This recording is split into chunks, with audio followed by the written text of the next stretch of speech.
It Really Said Christmas, written and illustrated by Laurie Parker. There's something my family does once a year that brings us together and fills us with cheer. A Christmas tradition in which we all share is riding around looking at lights everywhere. It's always a treat when we pile in the car and drive around looking at homes near and far. Yard decorations and greenery and lighting can transform our town into something exciting. We marvel at festive displays that are done. We vote on our favorites. We really have fun. We carried on this year with that same routine, and there were some grand Christmas sights to be seen.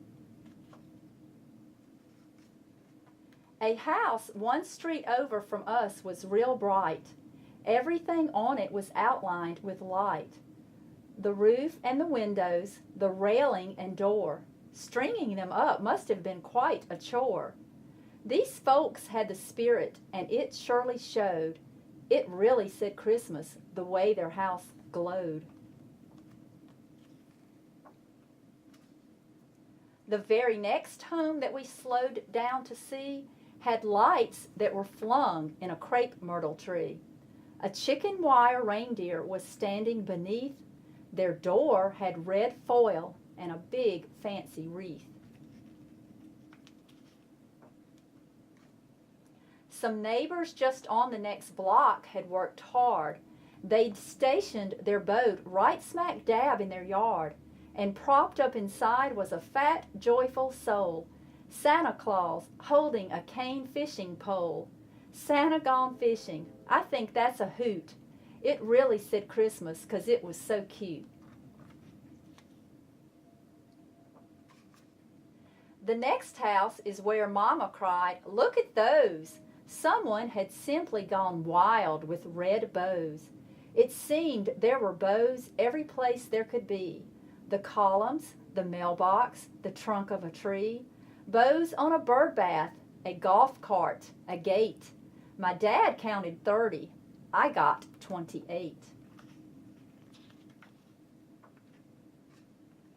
A large happy snowman that moved side to side was one of the highlights of this season's ride. Beside a magnolia, it swayed to and fro. A speaker nearby played the song, "Let It Snow."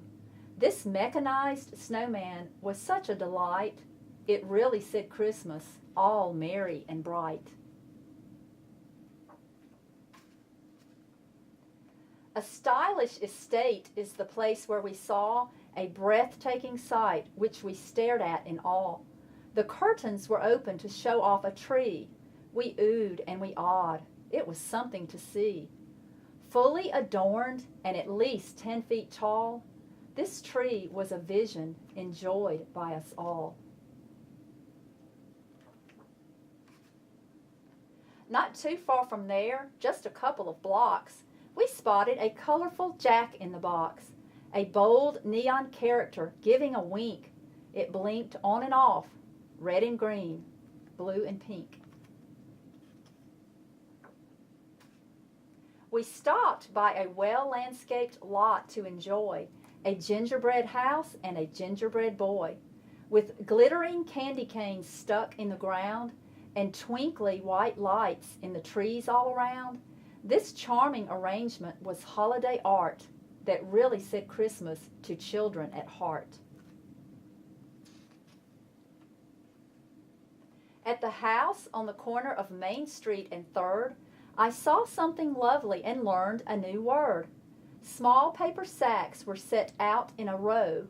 A candle lit up in each one made it glow. "They're called luminaries," my sister explained. She said they stayed put 'cause of sand they contained. I liked how they flickered. I liked how they glimmered. They really said Christmas the way that they shimmered.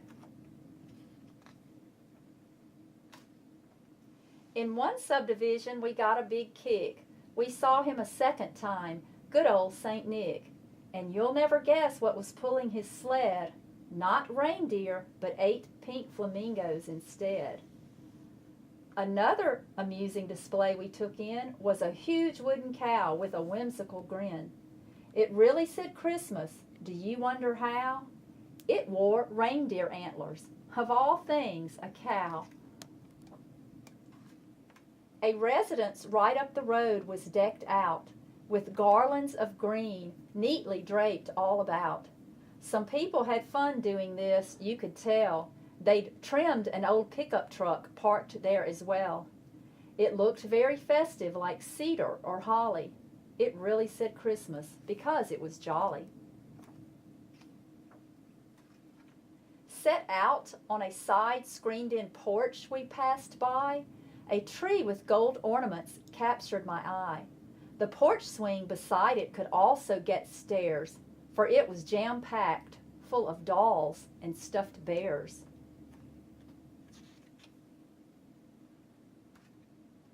A place that was one of the most splendid sights was done up completely in icicle lights. They sparkled like crystal. They made the house nice. It shone like a magical palace of ice. This glistening showcase could dazzle a crowd. It really said Christmas. It said it real loud.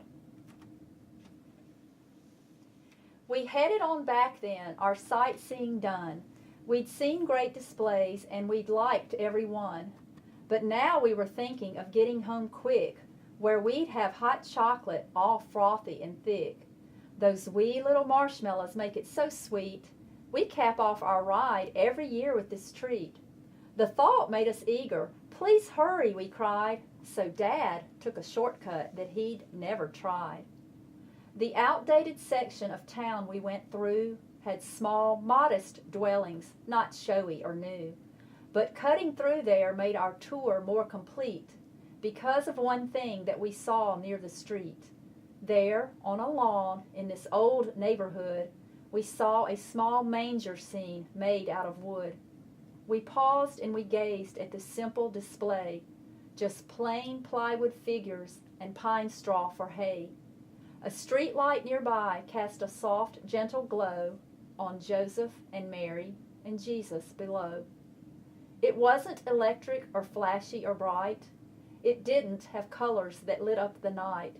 And yet, although humble and homemade and small, it really said Christmas most clearly of all.